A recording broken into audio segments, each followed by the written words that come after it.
Mapagpalang araw sa bawat isa. Ang Diyos ay mabuti, ang Diyos ay tapat, ang Diyos ay busilak at hindi nagbabago. Ang mga damdamin natin, may pagkakataon na tayo malungkot, nabibigatan, may pagkakataon tayo ay gustong sumuko, gustong tumigil, subalit kailanman sa kasaysayan ng Biblia at sa kasaysayan ng puso ng Panginoon ay hindi kailanman itigil ang kanyang kalooban sa pagpapatupad ng kanyang mga layunin. Kung ang Panginoon ay tumitigil sa paggawa katulad natin, madaming mababalang sa lahat ng mga layunin ng Panginoon. Subalit salamat, totoo yung mensahe doon sa Waymaker. Sabi doon sa awit ng Waymaker, even though we cannot see, you are moving. Even though we cannot feel, you are moving. Kumikilos ang Diyos. Kaya, kahit na tayo ay tumigil, patuloy na kikilos ang Panginoon at patuloy na ang pinakanararapat sa atin bilang mga tao ay sumabay sa kilos ng Panginoon at hindi din tumigil. Kaya batiin po natin ang ating katabi. Sabihin po natin, mahal na mahal kita sa Panginoon. Mahal na mahal kita sa Panginoon. Mahal na mahal kita sa Panginoon. Baby, mahal na mahal kita sa Panginoon. Ayun. Ayan. Makibukas po tayo sa pangalawang Korinto, chapter 3, 2 Corinthians, chapter 3, ang sabi doon, buong chapter 3 sa pangalawang Korinto, ang sabi doon, mga lingkod ng bagong tipan. Mga lingkod ng bagong tipan. Verse 1, akala ba ninyo ay pinupuri na naman namin ang aming sarili? Kami ba'y tulad ng iba na nangangailangan pa ng rekomendasyon para sa inyo o mula sa inyo?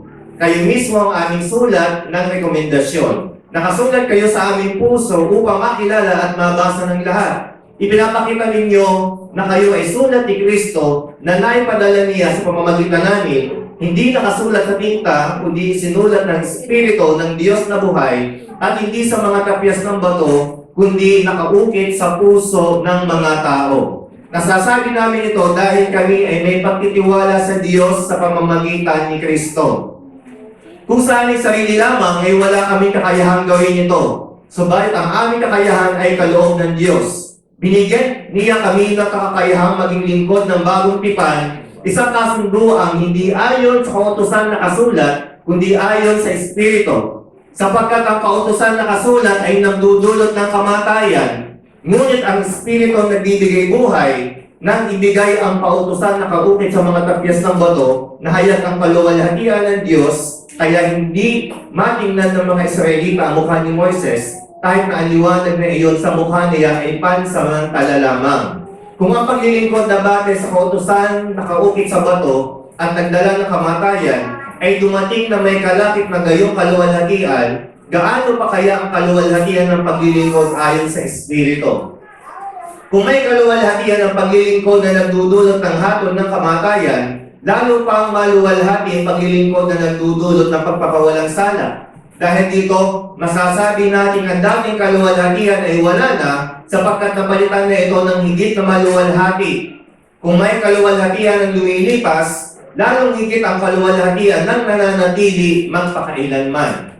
Verse 12, dahil sa pag-asa namin iyan, malakas ang aming loob. Hindi kami tulad ni Moises na nagkalumbong ng mukha para hindi makita ng mga Israelita ang paglipas ng kaluwalhatiang iyon. Ngunit naging matigas ang kanilang ulo, kaya't hanggang ngayon nananatili ang kalumbong na iyon habang binabasa nila ang lumang tipan. Maaalis lamang ang kalumbong na iyon sa pakikipagkaisa kay Kristo. Hanggang ngayon, may kalumbong pa ang kanilang isip, ngunit tuwing binabasa nila ang mga aklat ni Moises. Ngunit kapag lumapit ang tao sa Panginoon, naaalis ang kalumbong. Ang Panginoong binabanggit dito ay Espiritu, at kung nasaan ang Espiritu ng Panginoon ay mayroong kalayaan. Verse 18, dito po tayo magtutuon ng pansin. At ngayong naalis na ang kalumbong, nagniningning sa ating mukha ang kaluwalhatian ng Panginoon. At ang kaluwalhatian iyan na nagmumula sa Panginoon na siyang Espiritu ang siyang magbabago sa atin mula sa isang antas ng kaluwalhatian hanggang tayo ay maging kalarawan niya. Nais ko pong basahin yun sa English. Ang sabi po doon, verse 18, but we all, with open face, beholding as in a glass the glory of the Lord, are changed into the same image from glory to glory, even by the Spirit of the Lord. Tayo po ay manalangin. Amin Diyos, aming Ama, salamat Panginoon sa umagang ito, Panginoon. Hallelujah. Ay pumbala ng Espiritu ang siyang bumasag sa aming katahimikan, Panginoon. Ay pumbala ng Espiritu muli at patuloy ng bigay ng apoy sa aming damdamin, sa aming pong mga puso, sa aming kaisipan, sa aming kaluluwa, sa aming Espiritu. Ama, kailangan namin makinig mula sa inyo, Ama. Kailangan namin ng buhay na nagmumula sa imbala ng Espiritu, Ama. Kailangan namin ng panibagong sigla na nagmumula sa iyong salita. Alalahanin mo ang iyong mga anak na nagtitipon, Panginoon. Lahat kami may kabagabagan, may kahirapan, may kabigatan, at kami po ay naghahangad, Panginoon, ng muli ay kasiglahan na nagmumula sa iyong kabanalan, sa iyong pag-ibig, sa iyong banal na Espiritu, sa iyong salita. Hinihiling po namin, Panginoon, ng mga usapan personal sa bawat isa po sa amin, sapagkat naniniwala kami, O Diyos, kung paano kami nangusap. At sa iyong salita, nagkaroon ng mga puno, nagkaroon ng mga hayop, ng dagat, ng lupa, gayon din naman, Panginoon. Sa oras na ito, kapag ikaw ay nangusap, alam namin, O Diyos, sa banal na pangalan ni Jesus, na ang aming puso ay magkakaroon ng bagong antas na buhay upang sakupin ang lahat ng kamatayan sa aming buhay, Panginoon. In the name of the Lord Jesus, let the fire of your holy Lord, of your holy word flow right now in the name of the Lord Jesus. Kindle our hearts, O Father. Kindle our minds, O Holy Spirit. Kindle our hearts, our souls, O Lord Jesus. Ilapit kaming patuloy, palapit sa inyo, patungo sa inyo, patuloy, Panginoon, ng iyong kalikasan ay patuloy na mapa sa amin, Panginoon. Patuloy na maibalik ang larawan ng Panginoong Jesus sa aming mga buhay. Sa banal na pangalan ni Jesus. Amen. Beholding the glory of the Lord for the restoration of the image of God in us. Beholding the glory of the Lord for the restoration of the image of God in us. Pagtingin sa kaluwalhatian ng Diyos upang mabalik sa atin ang orihinal na imahe ng Panginoon. Pagtingin sa kaluwalhatian ng Panginoon upang mabalik sa atin ang orihinal na imahe ng Panginoon. Kung saan tayo tumitingin, kung ano yung meditate natin sa ating isip, sa ating puso, kung ano yung tuwin na pinapahintulutan natin, pumasok sa ating kaisipan, sa ating tenga, sa ating mata, sa ating puso, kung ano ang ating kinakain mula sa labas, kung iyan ay lason, iyan din ang magpapadumi sa atin. Kung ano ang ating iniisip, pinapaniwalaan, kung ano ating bukang bibig, iyan nga ay magiging tayo. Subalit, kung ating pagmamasdan ng kaluwalhatian ng Panginoon, unti-unti tayo ay babalik sa ganoong kalagayan. Bakit tayo sa ganoong kalagayan? Nasabi sa kawikaan, kung ano ang iniisip mo, ay iyon nga ang magiging ikaw. Kung ano ang inilalagay mo sa iyong puso, sa iyong isip, iyon nga ay magiging ikaw. Kung lagi po tayo nakatingin sa mga problema, kung lagi po tayo nakatingin sa mga kabigatan sa buhay, iyon nga po ang siyang lalamon sa atin at tayo ay madidiktahan ng mga problema ito na siyang kakapit sa atin. Ngayon, sinimula ng Panginoon ang kanyang gawain ng pagre-restore ng kanyang imahe sa atin, simula po noong tayo ay manampalataya. At ang restoration po ng imahe ng Panginoon Diyos sa atin, iyon po ang pangunahing layunin ng ating kaligtasan. Ang sabi po sa Roma 8:28-29, ang sabi po sa Roma 8:28-29, alam natin sa lahat ng bagay ay gumagawa ang Diyos para sa mabuti, kasama ang mga nagmamahal sa Kanya. Sila mga tinawag ayon sa Kanyang layunin. Sapagkat sa mula't wala pa'y alam na ng Diyos kung sino ang magiging Kanya at ang mga ito'y pinili niya upang maging katulad ng Kanyang anak. Ibig sabihin, ang imahe ng Diyos sa atin ay nahayag sa atin kapag tayo ay nagiging kalarawan ng Panginoong Jesus. At ito ang layunin kung bakit tayo naligtas, mga kapatid, upang tayo ay maging kalarawan ng Panginoong Jesus at wala na pong tataas pa dito. Upang maging kalarawan at kamukha ng Panginoong Jesus. At kayo po ay ituturo sa atin ng Panginoong kahalagahan ng pagtingin, ng pag-meditate sa kaluwalhatian ng Diyos upang mismo kapag tayo nakatingin sa Kanyang kaluwalhatian, tayo mismo ay magre-reflect ng kaluwalhatian na yun, tayo ay mababago. Muli po, nasa pong basahin sa English, ang sabi doon, but we all with open face, wala pong talong open face, beholding as in a glass, the glory of the Lord. Beholding, para po salamin, nakatingin ka sa kaluwalhatian ng Diyos, nagre-reflect sa iyo. We are changed into the same image from glory to glory, even by the Spirit of the Lord. Tayo po ay nagiging kalarawan ng ating tinitingnan para salamin, dahil nagiging kalarawan niya from image from glory to glory. Tayo po ay nagiging kalarawan ng Panginoon habang tayo ay tumitingin sa kaluwalhatian ng Panginoon. Mamaya po pag-aralan natin, ano ba yung kaluwalhatian ng Panginoon at paano ba titingnan ng kaluwalhatian ng Panginoon. Kasi po habang hindi tayo nakatingin sa kataasan ng Panginoon sa ating mga buhay, habang hindi tayo nakatingin sa kaluwalhatian ng Panginoon sa ating mga buhay, padilim ng padilim ang ating sarili. Padilim ng padilim ang ating mukha. Padilim ng padilim ang ating isip, ang ating puso. At kailanman hindi tayo makakapag-function bilang mga anak ng Diyos. Bilang mga anak ng Diyos. Sabi po doon, ang spiritual maturity, spiritual growth, ay para sa ating mga mananampalataya. Ang ating pananampalataya ay laging dinudukal ng Panginoon, ay laging pinagtitibay ng Panginoon upang mag-mature. Ang ating pananampalataya, ang sabi niya sa Filipos 1:6, ang kanyang sinimulang gawain sa iyo ay kanyang gagawin, lulubusin hanggang sa araw ng kanyang pagbabalik. Ibig sabihin mga kapatid, ang ating pananampalataya ay nasa proseso ng pagsulong, hindi yan paatras. Hindi yan paatras, hindi yan pabansot. Ang ating pananampalataya, kung ikaw ay tunay na mananampalataya, iyan ay pasulong. Hindi yan paatras. Kaya kapag nagiging paatras ang ating pananampalataya, pag nagiging paatras ang ating character, tanungin natin ang ating sarili. Para ang aking buhay ay hindi kalarawan na sinasabi ng salita ng Diyos. Ang sabi doon, sa sino man na nananampalataya, lulubusin ng Panginoon Diyos ang sinimulang gawain sa Kanya hanggang sa araw ng Kanyang pagbabalik. Filipos 1:6, lulubusin. Hindi yan sa paatras. Ang Panginoon hindi gumagawa ng paatras, lagi yung paabante. Mula sa 16, nagiging 17, nagiging 18, nagiging 19, nagiging 100. Hindi yan sa paatras mga kapatid. Kung binipilit natin, kung yan ay nagiging paatras, wala sa Panginoon ng problema, kundi nasa atin. Subalit kapag nagiging paatras ang ating pagsulong espiritual, may malaki pong problema na kailangan natin itama sa ating mga sarili. Spiritual perfection. Sa Biblia po, may mga nakabot ng spiritual perfection at ang kahulugan po nito, hindi po ibig sabihin na hindi nagkakasala. Ang ibig po sabihin nito ay full na-achieve po nila yung restoration ng imahe ng Panginoon sa kanilang buhay na kung saan kapag tinignan mo sila, hindi ito ordinary yung tao. Ang imahe ng Panginoon ang nakikita ko sa kanya. Halimbawa, si Job, napakatuwid sa kanyang kapanahunan. Si Noe, napakatuwid sa kanyang kapanahunan. Si David, bagamat nagkasala, nanatili a man after my own heart. Sa bawat generasyon, may mga tao na ganoon kalapit sa Panginoon at ang imahe ng Panginoon ang siyang nakikita sa kanilang mga buhay. Kung pag-aaralan po natin ang buhay ni Job, nasabi po sa Job chapter 1, ano ba yung spiritual maturity na tinaglay ni Job? Ano ba yung meron siya?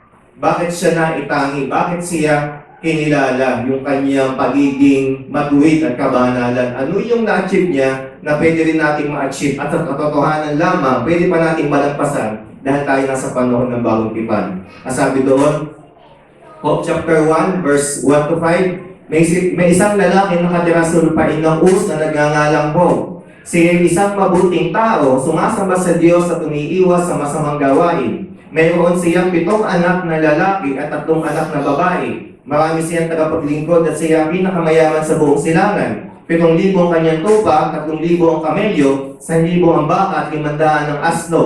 Nakagalian na ng kanyang mga anak na lalaki na hali-haliling magdaos ng handaan sa kanilang bahay at inaayahan nila ang mga kapatid nilang babae. Tuwing matatapos ang ganong handaan, ipinapatawag ni Job ang kanyang mga anak para sa isang ritual. Maagang bumabangon si Job kinabukasan upang mag-alay sa Diyos ng handog na sinunod para sa kanyang mga anak dahil baka lihim na nilapastangan ng mga ito ang Diyos at sila ay nagkasala. Ibig sabihin po ng spiritual maturity na mayroon po si Job, una po, hindi siya sinless, pero upright siya ay matuwid sa lahat ng kanyang gawain sa kanyang lakad. Pangalawa po, siya po ay isang tao na laging nananalangin. At lagi po siya nag-i-intercede, lagi siya nananalangin para sa iba. Hindi mo pwedeng sabihin na ikaw ay lumalakad sa imahe ng Panginoon kung hindi ka marunong manalangin para sa ibang tao. Pangatlo po, siya po ay may stable na character at katapatan sa Diyos na kahit na siya ay subukin mo, mananatili siya na nagpupuri sa Panginoon. Stable ang kanyang pananampalataya. Hindi kayang yaligin ng anumang kawalan sa kanyang buhay. Ang nawala kay Hope ay pamilya, maliban sa asawa, at ang lahat ng kanyang kabuhayan kari-kariyan. Pero kahit kailan, hindi siya nagsumpa sa Panginoon. Umabot po lang sa punto na siya nagtanong. Kaya kauli-hulihan, ipinakita ng Panginoon, may kulang pa kay Hope, patuloy na dinalisay ang kanyang pananampalataya at patuloy siyang pinagpala sa kahuli-hulihan matapos niyang pagtagumpayan yung pagsubok na iyon. Sa Hope chapter 1, sa binasa po natin, hindi pa perfecto ang character ni Hope, patuloy po siyang dinalisay pa ng Panginoon upang ituro sa kanya ang gampanin ng pagtitiis at suffering. Sa atin po binasa sa pangalawang Korinto chapter 3, mga lingkod ng bagong tipan, ang kaluwalhatian ng lumang tipan ay naroon, subalit higit ang kaluwalhatian na mayroon sa bagong tipan at napakapalad po natin, kapatid. Napakapalad mo. Huwag mong masyadong kainggitan ang naranasan ng mga tauhan sa Biblia sa lumang tipan, sapagkat ang panahon ng lumang tipan ay may kagyat na kaluwalhatian, subat ang kaluwalhatian na nakalaan para sa ating panahon, para sa bagong tipan ay higit-higit. Ang kalapitan na dinanas ng mga mananampalataya sa lumang tipan ay pwede po nating malampasan at maranasan pa. Sinabi po yan ni Apostol Pablo, kung ang titik na nakamamatay sa lumang tipan ay may kanyang sukat ng kaluwalhatian, papaano pa ang banal na espiritu na nagbibigay ng banal ng buhay sa panahon ng bagong tipan? Higit at permanenteng kaluwalhatian ang kanyang daladala. Kaya dapat po tayo na-encourage, hindi po tayo nasa panahon ng pagdadalamahati. Bakit?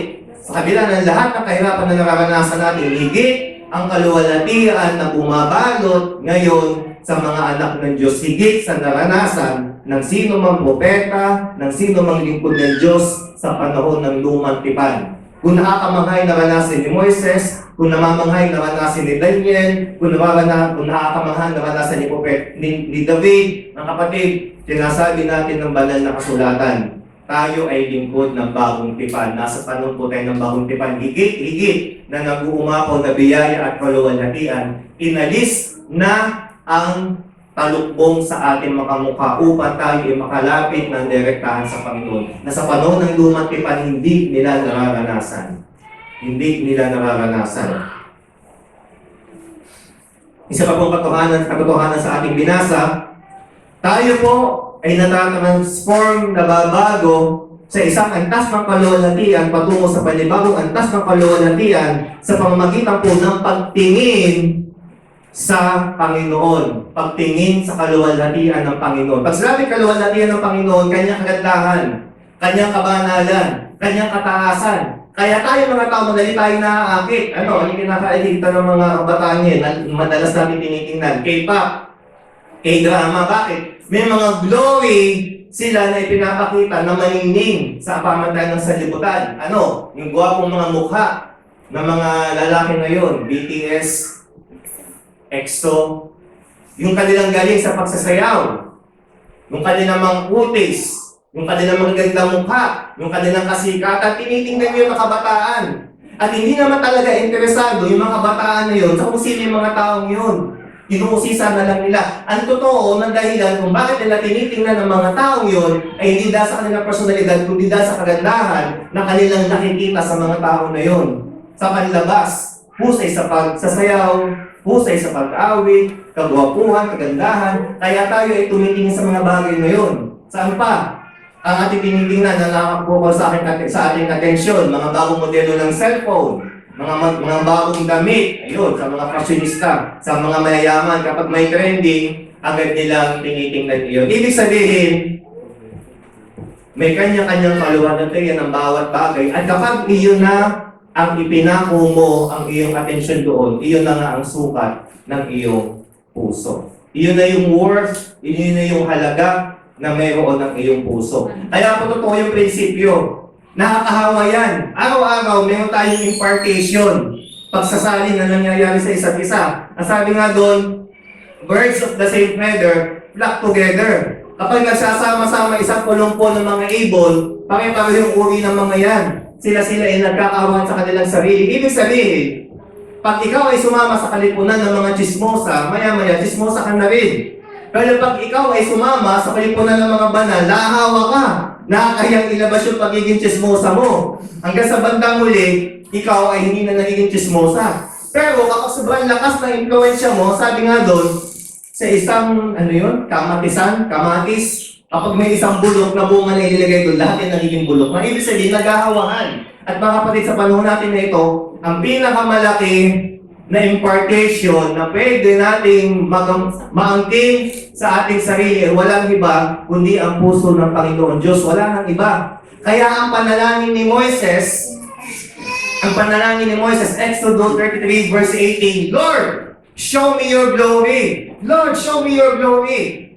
Galit na galit ang Panginoon Diyos doon dahil sumamba ang mga Israelita sa buhuyang ginto. Gustong nagpipigil lang ang Diyos noon sa kanyang galit. Gusto niyang puksain. Kaya lang, may isang matuwid sa kanyang harapan nung pumipigil sa kanyang galit, si Moises. Nakipag-bargain, alang-alang sa mga Israelita. Yung galit ng Diyos, hindi niya maibus ng lubos dahil nandun si Moises sa kanyang harapan, nag-i-intercede. Si Moises napakalapit sa puso ng Diyos. Ang hiniling ni Moises sa kahuli-hulihan, Lord, show me your glory. Ibinigay ng Panginoon. Bakit? Yun yung nasa puso ng Diyos. Nilikha ng Diyos ang tao sa kanyang imahe at gusto niya na i-restore yun sa atin. Ang pinakamataas, mga kapatid, na pwede nating hilingin ay hindi yung hiniling ni Solomon. Ang hiniling ni Solomon, ano yung kanyang hiniling? Karunungan. Ang kahilingan naman ni David noon, Lord, may pagtayo ka ng templo, napakaganda din, kung saan sasambahin ka. Kasi yung iba Diyos-Diyosan, may kanya-kanyang templo, tapos ikaw ay wala. Napakataas din. Pero, mga kapatid, ang pinakamataas na kahilingan ay yung hiniling din ni David sa awit 27 at saka hiniling ni Moises. Sasabi ni David sa awit 27:4, one thing I desire of the Lord that I will seek after, that I may dwell in the house of the Lord, to behold the beauty of the Lord and to inquire in His temple. Upang mamasdaan ng kanyang kagandahan, upang mamasdaan ng kanyang kahilingan. Ayun. Kaya sikat na sikat yung Avengers, Infinity Wars, saka Endgame. Ang daming magic. Ang daming labas na nakapangyarihan. Ganon. Masyado tayong nakikiliti sa paglalabas ng kapangyarihan sa pagpapakita ng galing. Pero kapag yung lakas at ng kapangyarihan at yung lakas ng kaninningan ng Diyos na kanyang pag-ibig at kaluwalhatian, ang iyong hinangad sa iyong buhay, permanente kang babaguhin noon. Ang sabi nga doon, 2 Corinthians 3:18, beholding the glory of the Lord, like looking in the glass, ikaw ay nababago at natatransform sa parehong imahe. Kaya sa panahon na ito, dapat natin alisin ang lahat ng mga hindi karapat-dapat na tinitingnan at tinititigan natin. Salansalain natin, i-filter na natin kung ano yung banal, sabi nga sa Pilipos, kung ano yung banal, matuwid, perfecto, dalisay, kapuri-puri, kaluwa-luwalhati, doon ninyong ituon ang inyong kaisipan. Maging makalangit ang inyong kaisipan at hindi maging makaluma. Kung ang iyong pinaka-iidolo, kung ang iyong pinakatitingnan ay ang mga bagay na panlupa, kung ano ang sukat noon, ay yun na nga ang sukat din sa iyong sarili. Sabi doon sa isang talata ni Henry Scougal, the worth and excellency of a soul is to be measured by the object of its love.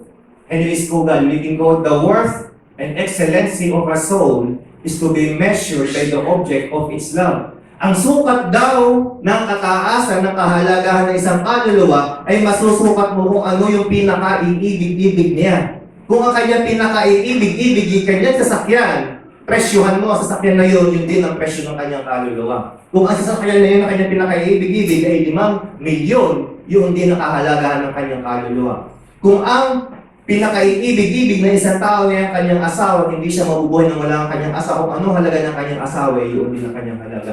Pero kapag ang pinaka-iibig-ibig mo ay ang Panginoon, ang kanyang puso, nais mo lagi maranasan sa iyong buhay, iyon din ang halaga ng iyong kaluluwa, kung ano ang halaga ng Panginoon.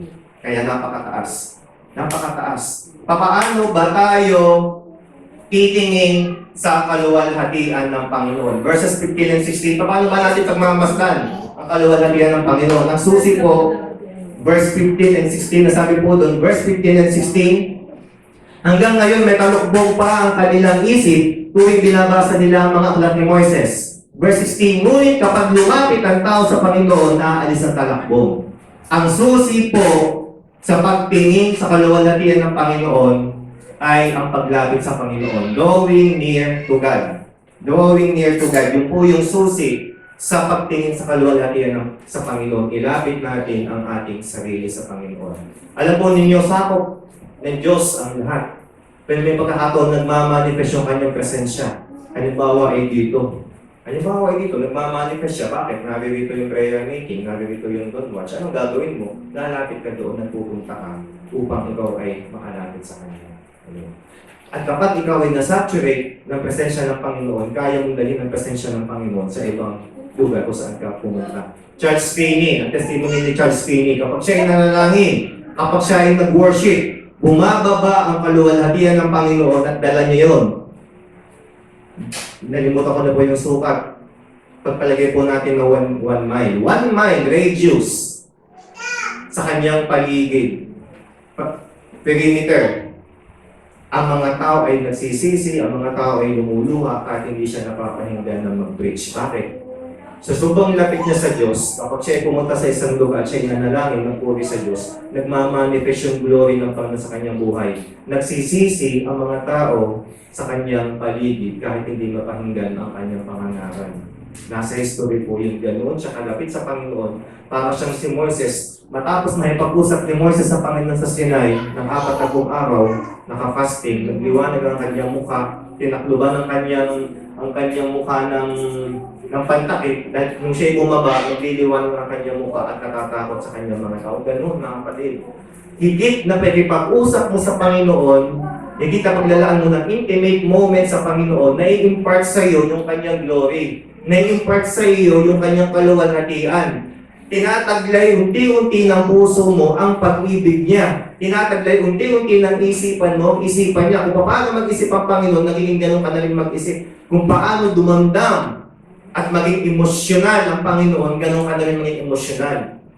Alam mo kung paano pagaganahin sa oras na ito ang pag-ibig, alam mo kung paano pagaganahin ng disiplina, alam mo na rin ang mustisya, ang biyaya, ang kahabagan, dahil napapalapit ka pa unti-unti sa Panginoon. Nagmamanifest sa iyo yung character ng Panginoon. Changing from glory to glory. Yun. Drawing near to God. Paano tumingin sa kaluwalhatian ng Diyos? Drawing near to God. Tatlo po ang ibibigay po natin dito. Drawing near to God. Tatlong sangkap na dapat po ay pinapagana natin sa ating mga buhay. Drawing near to God. Tatlo po. Spiritual eyes. Una po, spiritual ears. Pangalawa, spiritual eyes. Pangatlo ay spiritual heart.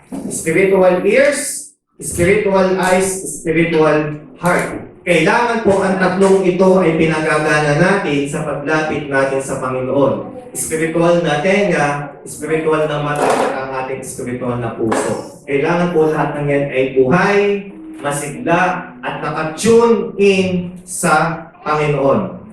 Spiritual ears, una muna spiritual ears.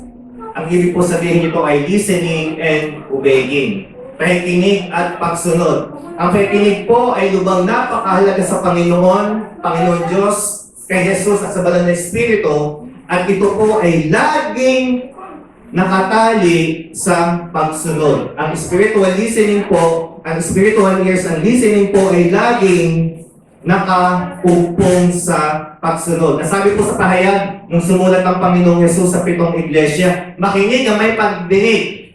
Makinig ang may pandinig. Nasabi naman sa Bagong Tipan, sa Gospels, He who has ears, let him hear. Lagi pong pinapahihano ng Panginoon kung sino man na may pandinig ay makinig. Pag siya nangangaral, sino man may pandinig ay makinig. Bakit pinupuko niya ang kanilang pandinig? Gusto niya ang kanilang mga tenga ay kanilang isuko sa Panginoon at kayo ay duminig kasi hindi lahat ng nakikinig ay tumatalima at hindi lahat ng nakaririnig ay nakauunawa at marami sa mga nakikinig ay sinasabaduhan ng kanilang mga puso. Kaya sabi lagi ng Panginoong Jesus, He who has ears, let him hear.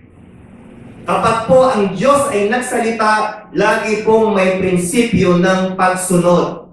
Kaya po tayo po ay Bago po tayo may pag-usap sa Diyos at pumiling ng kanyang kapahayagan, matakot ka muna at manghilakbot ka sa iyong sarili dahil baka kapag nagsalita ang Panginoon, hindi mo naman handang sundin. Dahil kapag ang Diyos ay nagsalita, lagi may prinsipyo na kailangan mong sundin. Hindi siya nagsasalita nang wala kang gagawin pagkatapos. Prinsipyo po yan ng Biblia. Kapag siya ay nagsalita, laging may bahagi na kailangan kang gawin bilang pagtugon doon sa kanyang sinabi.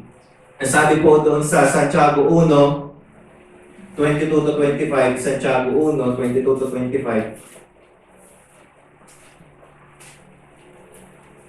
Santiago 1, 22 to 25, ang sabi po doon. Mamuhay kayo ayon sa salita ng Diyos.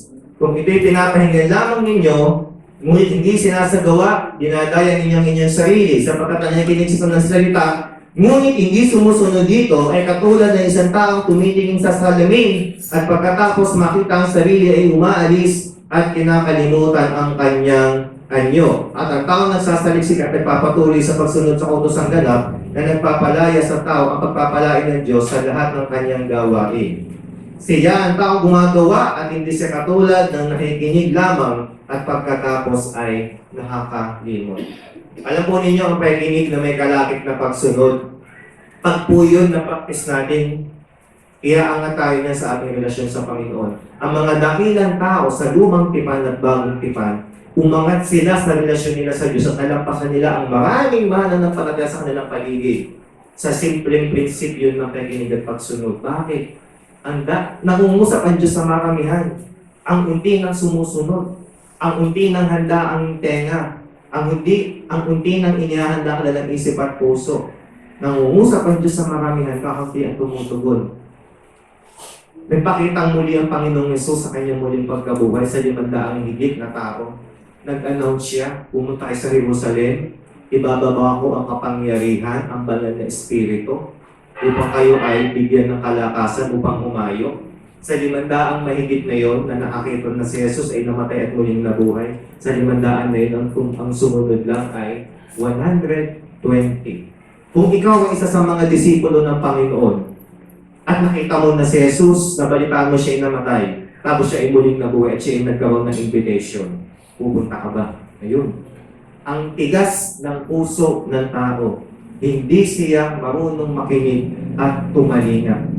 Sabi nga po doon, gaano ba kahalaga yung pakikinig at pagsunod? Ang sabi doon, Mateo 12:50, siya na nakikinig at sumusunod at gumagawa sa kalooban ng aking Ama, ang aking nanay at ang aking mga kapatid. Ang sabi ng mga tao doon, Panginoong Jesus, ang iyo pong ina at ang iyong mga kapatid ay kumakatok sa labas.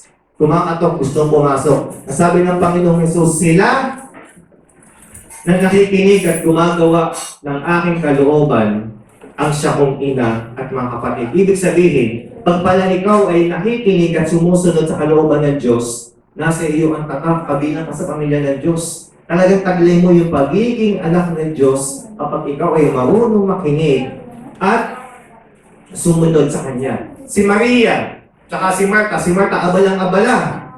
Abalang-abala sa kingdom. Si Martha, pero si Mary, nakinig lang siya sa paanan ng Panginoong Yesus. At kinakumpara ng Panginoon, ano bang mas mahal sa dalawa? Sabi ng Panginoon kay Martha, isa lang ang mahalaga, Martha. At iyon ang pinili ni Maria. At hindi iyon aagawin sa Kanya. Hindi masama maglingkod, hindi masama maging busy sa paglilingkod, pero unahin mo ang pinakamahalaga. At iyon ay ang pakikinig. Spiritual ears. Paano pagaganahin yung spiritual ears? Listening and obeying. Alisin mo ang noise. Kaya sa headphone, sa headset na may noise cancellation sa pag-tutor, sa online tutor, isa sa requirement para ikaw ay maging ESL teacher, English as Secondary Language teacher, tutawan mo yung mga Japanese na estudyante, mga Chinese na estudyante. Ang isa sa mga number 1 na criteria doon, syempre malakas na internet, pangalawa ay laging nakasunod. Headset with noise cancellation. Kasi mahalaga yung tinig, paano magkaintindihan kayo? At kailangan alisin yung noise. Yung headset na yun, namahalin yun. Sinasala nun yung noise sa paligid, yung takot ng aso, pagsarado at pagbukas ng pinto, yung kaunting pagkibo ng microphone, pag nagaganyan mo, nahawakan mo, tinatanggal mo yung tunog. Ibig sabihin, Bago mo mapahinggan ng tinig ng Panginoon, kailangan mong alisin ang noise sa buhay mo. Yung ingay sa buhay mo. Ingay ng telebisyon, ingay ng kasintahan, ingay ng alagang aso, ingay ng relasyon, ingay ng stress, asawa daw, ingay, lahat ng ingay. Hindi lamang yan ingay na yan, hindi lamang yan yung talagang pumapasok sa tenga natin. Hindi lamang yun. Kundi yung kaguluhan din sa ating isip at puso, kailangan natin isang tabi at isuko sa Panginoon. Yung po, drawing near to God, unang-una ay spiritual ears. Pangalawa po, spiritual eyes. Mas mataas na po ito sa spiritual ears. Kung yung spiritual ears hindi natin magawa, mas lalong hindi natin maaabutan yung spiritual eyes. Ang sabi ni Job, magkatapos siyang turuan ng Panginoon, nung siya isinubok na at nangusap na ang Diyos sa kanya, yung dumaing si Job. Tapos yung tatlo niyang kaibigan, makasalanan ka kasi Job, magsisi ka na, kaya ito nangyayari. Natapos yung dilema. Ngayon, nagsalita naman ng Panginoon. Matapos magsalita tatlong kaibigan ni Job, nagsalita ang Panginoon. Job, naririto ka ba nung ilapag ko ang pundasyon ng daigdig? Naririto ka ba nung likhain ko ang tubig? Likhain ko ang lupa? Nagsigawan ng mga anghel, nung nilikha ko ng mga anghel, nagsigawan sila sa tuwa. Ibig sabihin, hindi talaga sinagot ng Diyos ang mga daing ni Job. Ipinakita lang ng Diyos, ako ay dakila. Ang karunungan ay nasa akin, kaya kong gawin ang aking maibigan, at yun ay may layunin sa kanyang likuran. May layunin yun. Kaya pinadaan sa ganito. Alam niyo sabi ni Job ang kanyang conclusion, ako ay nagsisisi, tatakpan ko ang aking bibig sa kahihiyan. Dati napapahinggan lang kita, pero ngayon nakita kita. Lord, nasabi doon sa awit ni Cristo ni tsaka Matt Redman, Lord, my ears have heard of you, but now my eyes have seen. Ayun, dumalim. Dati napapahinggan lang niya ang Panginoon, alam niya yung panukalan ng Diyos. Pero, nung siya ay matapos makapasa sa pagsubok ng Diyos, dumalim. Nabuksan ang spiritual eyes ni Job. Yun mga kapatid. Kailangan magkaroon nga tayo ng night vision, sabi ni Pastor Jesse. Sa pinakamadidilim na bahagi ng ating buhay, dapat alam natin kung ano ang mensahe ng Panginoon. Kung saan siya gumagalaw, kung paano siya kumikilos. Maraming pagkakataon masakit. May mga pagkakataon po, madami nang naranasan po sa aking buhay. Ang pinakamainam minsan sa mga pinakamadidilim na sitwasyon na bahagi ng buhay. May pagkakataon pinakamainam, may manahimik, pahinga ng tinig ng Panginoon at subuking makita, Panginoon, ano ang ginagawa mo? Ano yung mensahe mo? Ayun. Ang sabi doon, ang pinaka-matinding utos, isa sa mga pinaka-matinding utos, siyempre ay ang hanapin ang mukha ng Panginoon. Nasabi sa awit 27 verse 8, papakita ko talaga buong awit 27, nasabi doon, awit 27 verse 8, seek ye my face. Ang sabi ng Panginoon Diyos kay David, seek ye my face. At sa parehong talata, ang sabi naman ni David, Lord, my heart says unto thee, I will seek you.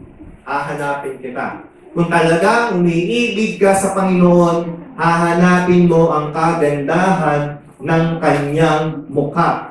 At hindi madali ang hanapin ng Panginoon sa kanyang lubos na kagandahan kung mayroon kang Diyos-Diyosan sa iyong puso. Ang heart, ang puso, the heart must be pure and free from all idols before you can seek the face of God. Ang paghanap sa kaluwalhatian na sa Diyos, ang paghanap upang makita ang kaninningan ng mukha ng Diyos ay isa po napakataas na pangarap na hangarin na kung saan ang puso ay dapat na maging dalisay at walang Diyos-Diyosan bago mo ito magawa. Habang ikaw ay may mga iniidolo sa iyong puso ng mga maliliit na bagay at meron yung mga altar at mga tinatangkilik, imposible na hanapin mo ang Panginoon. Imposible na hanapin mo mukha ng Panginoon. Napakahirap. Ano po ba ninyo? Sa Kristiyanong pamumuhay, napakahirap i-maintain. Yung lagi mong hinahanap ang kagandahan ng Diyos sa iyong buhay. Yung kanyang puso, yung kanyang isip, yung kanyang damdamin, yung kanyang kaluluwa. Ang galing mawala ng desire na yun. Pero kapag nasa sa iyo naman, ang sarap. Nakaranasan mo ito, kahulugan ng Kristiyanong pamumuhay, ang maging kapiling kong Panginoon Lord, nasaan ka man, hahanapin kita, isusuko ko ang lahat. Lahat gagawin ko para lamang maangkin ka. Pero kapag nawala yung desire na yun, ang laking kulang sa Kristiyanong pamumuhay. Ayun. Ang sabi po doon sa isang talata, those whose eyes are fixed on you will have perfect peace. May perpektong kapayapaan ang mga tao na nakatuon sa iyo ang buong paningin. At ang sabi po sa Kronika, naghahanap ang Diyos sa buong sanlibutan. My eyes are searching for those who are looking at me for their salvation. Naghahanap ang Diyos, ang Panginoon Diyos ay humahanap din, gamit din ang kanyang mata, humahanap siya ng mga tao nakatingin sa kanya, humihingi ng saklolo. At nasabi sa talatang yun, ipapakita ng Diyos na siya ay malakas. Ibig sabihin, kapag ang paningin mo ay nakatingin sa Panginoong Diyos, ipapakita ng Diyos na siya ay malakas. Ipatatanggol ka niya. Napakahalaga po ng pagtingin sa kaluwalhatian at pagtingin sa Panginoon. Nung si Pedro, na-practice niya yung faith, lumakad siya sa tubig, habang siya nakatingin sa Panginoon, nung umalis ang kanyang paningin sa Panginoong Yesus, unti-unti siyang lumubog. Kaya sa oras po na tumigil ang ating pagtingin at paghahanap sa Diyos, lulubog at lulubog din po tayo. Sabi sa Hebreo 12 verse 2, Hebreo 12 verse 2, ito natin ang ating paningin kay Jesus, sa kanya nakasalalay ang ating pananampalataya mula simula hanggang katapusan. Ito natin ang ating paningin kay Jesus, sa kanya nakasalalay ang ating pananampalataya mula simula hanggang wakas. Ito yung halimbawang iniwan ng Panginoong Jesus. Dahil sa kagalakan, naghihintay sa kanya doon sa piling ng Ama. Hindi niya inalintana ang kahihiyan ng pagkamatay sa krus at siya ngayon nakaupo sa kanan ng trono ng Panginoon. Yung po yung sikreto ng Panginoong Jesus. Hinintay niya, doon siya nakatingin sa kagalakan na naghihintay sa kanya kapag napagtagumpayan niya. Kaya yung paghirap sa krus, hindi niya inalintana. Tayo din, nakatingin po tayo sa Panginoon upang mapagtagumpayan natin ang mga kabigatan sa ating buhay. Spiritual heart, ayun. The union of the heart of God and our hearts. Spiritual heart, ito yung pinakamataas. The union of the heart of God and our hearts. Ibig sabihin, kapag lagi mong hinahanap ang Diyos at lagi ka lumalapit sa Kanya, darating ang panahon, mag-unite ang puso ng Diyos at ang puso mo. Kung ano kanyang damdamin ay iyong magiging damdamin, at kung anong kanyang kaisipan ay iyong magiging kaisipan. Ito ba ay imposible? Hindi po. Nagawa na nga po ito ng ibang tao sa panahon pa ng lumang tipan. Si David, a man after my own heart. A man after my own heart. Ibig sabihin, sa sobrang paglapit mo sa Panginoon, iyon na. Ang puso ng Panginoon ay nai-impart sa iyo. Sabi nga ulitin ko, the greatest gift, the greatest impartation, ay hindi yung gift of healing, hindi yung gift of vision, hindi yung gift of dreams, hindi yung prophesying, hindi speaking in tongues. Kung hiling ka na lang sa Panginoon, ito po ang hilingin natin. Bagamat hindi naman masamang hilingin ng mga yun. Ang hilingin natin, Lord, I want your heart. Gusto ko ang puso mo maging akin. Panginoon, gusto ko maging isip mo, maging isip ko. Ito po ay prayer ko ng mga ilang araw na kasi nawala din sa akin yung ganong klase ng desire. Kasi po, kapag ikaw ay nakontaminate ng sanlibutan, yung desire na yun agad-agad nawawala. Hindi talaga siya pwedeng pagsamahin. Kaya kung nais mo na hanapin ang Diyos ng buong puso, buong isip, buong kaluluwa, buong lakas, kung gusto mo siyang ibigin talagang whole, buong buo. At kapag ito naman po ay na-achieve mo, magkakaroon ng union. Magkakaroon ng union. Magiging isa kayo. At yun po yung halimbawang ipinakita ng Panginoong Jesus. Sabi ng Panginoong Jesus kay Felipe, sabi ni Felipe, sabi ni Felipe, ni Judas, Panginoon, ipakita mo sa amin ng Ama, kami makukontento na. Sabi naman ng Panginoon, kay Felipe ba yun, o doon sa isang Judas, hindi si Iscariote, sabi naman ng Panginoon kay Felipe, tagal mo na akong kasama. Hindi mo pa ang kilala, hindi mo ba alam na dahil sa akin, nakita mo na rin ang Ama. Ang lahat ng ginagawa ko ay yung nakita ko na ginagawa ng Ama. Ang lahat ng sinasabi ko ay yung sinabi ng Ama. Kaya ang authority ko ay hindi sa aga ng akin, kundi authority ng Ama na kung saan isinasabuhay ko lang. Yun po, mga kapatid. Pwede po nating maabot yung ganyung kalagayan na halos magkaisa na ang puso ng Ama sa atin. na kung saan, sabi nga po ni Apostol Pablo, dito sa 2 Corinthians chapter 3, kayo mismo ang aming sulat ng rekomendasyon. Nakasulat kayo sa aming puso upang makilala at mabasa ng lahat. Ibig sabihin, yung bagong tipan ay pwedeng makita at mabasa ng sanlibutan sa buhay mo at sa buhay ko, sa buhay nating lahat. Kapag naabot po natin ng ganong kalapitan sa Diyos, na-restore yung imahe ng Panginoon sa atin, mababasa ng tao ang bagong tipan sa ating mga buhay. Ang sabi po sa John 5 verse 19, John 5 verse 19, kaya sinabi sa kanila ni Jesus, pakatandaan ninyo na walang magagawa ang anak sa kanyang sarili lamang. Ang nakikita niyang ginagawa ng Ama, ang siya lamang niyang ginagawa. Ang ginagawa ng Ama ay siya rin ginagawa ng anak. Verse 20, sapagkat minamahal ng Ama ang anak at ipinapakita sa anak ang lahat ng ginagawa niya at higit pa sa mga ito ang mga gawa ipapakita sa kanya ng Ama upang kayo'y mamangha. Sa tindi ng pag-ibig ng Ama sa anak, ipinapakita niya ang lahat ng kanyang ginagawa at yun ang tinutularan ng anak.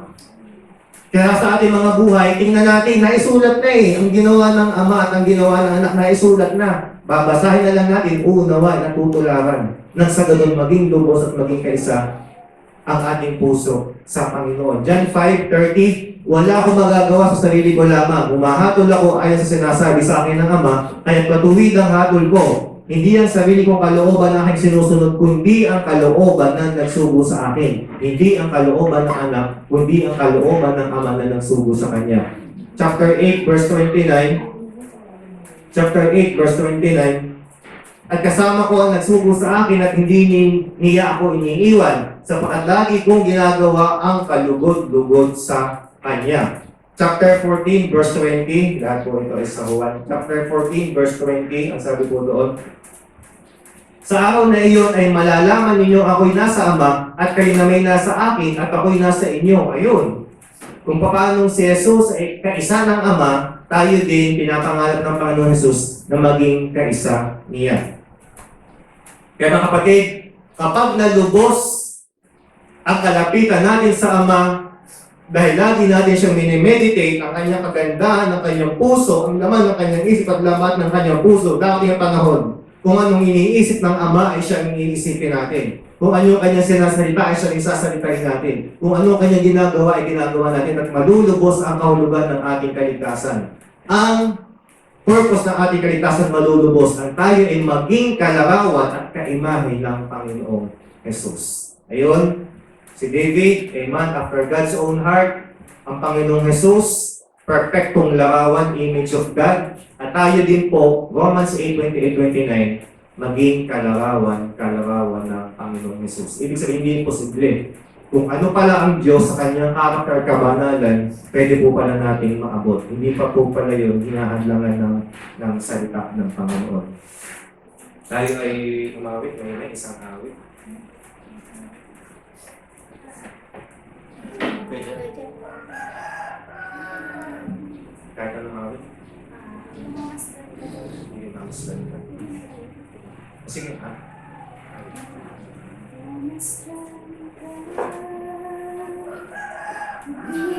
Namin ang puso ko, mamasdan ka,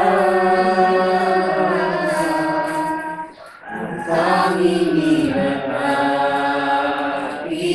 ko, mamasdan ka, higit dalangin ang puso ko. Mamasdan ka, ang tanging ninanais ko. Puso ay ilapin ng maranasan ang pag-ibig mo. Nais kong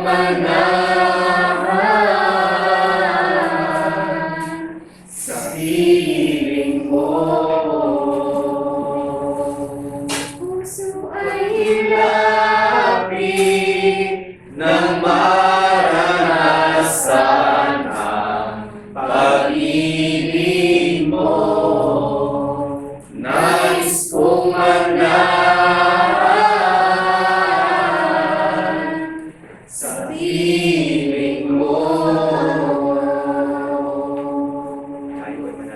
namin Diyos, aming Ama, salamat po o Diyos sa iyong salita. Ama, hinihiling po namin ang lahat ng dumi sa aming spiritual na mata na humahadlangan upang hindi kami makakita ng malinaw sa iyo. In the name of the Lord Jesus, we surrender. Burn our spiritual eyes right now, Father.